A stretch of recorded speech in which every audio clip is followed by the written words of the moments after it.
And speaking of an emotional response, the return of illegal Indian immigrants from the US has caused a stir in India. More than 100 people, Indians, were sent back on a military plane.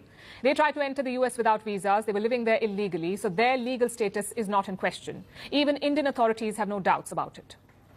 External Affairs Minister S. Jaishankar addressed the parliament today. He said all countries should take back their citizens if they're living abroad illegally.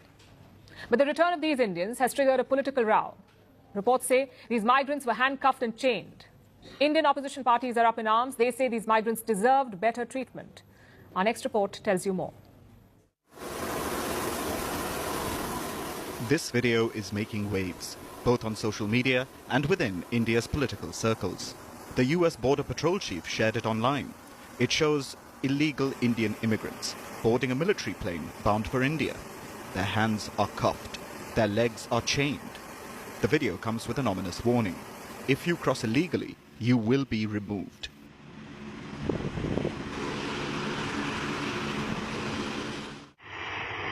This flight, carrying over 100 migrants, landed in Amritsar, a city in India's northern state of Punjab. The Americans had followed the process for the return of these Indians. Indian authorities were kept in the loop as well. The advance notice was given and there was consular access done. We had checked all the procedures.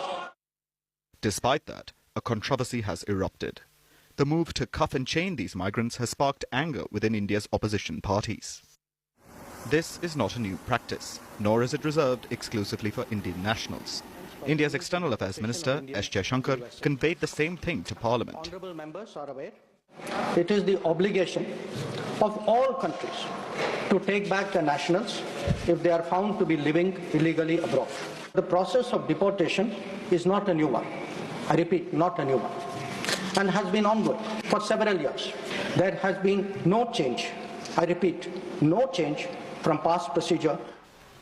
Last year, the US deported over 1,000 Indians, but they were sent on commercial flights. Since the year 2009, thousands more have been returned to India. So while Trump's deportation policies may be making headlines, India's stance remains unchanged. For years, it has followed a consistent approach. New Delhi has worked with both Democrats and Republican leaders to curb illegal migration. It now wants to tackle the root causes behind it. In Parliament, Jaishankar announced New Delhi's intent to act against human traffickers. Many of the migrants who returned say they had fallen prey to traffickers. They were promised legitimate American visas in exchange for millions of Indian rupees.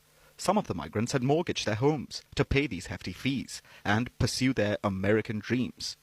With the crackdown on illegal migration now intensifying, tackling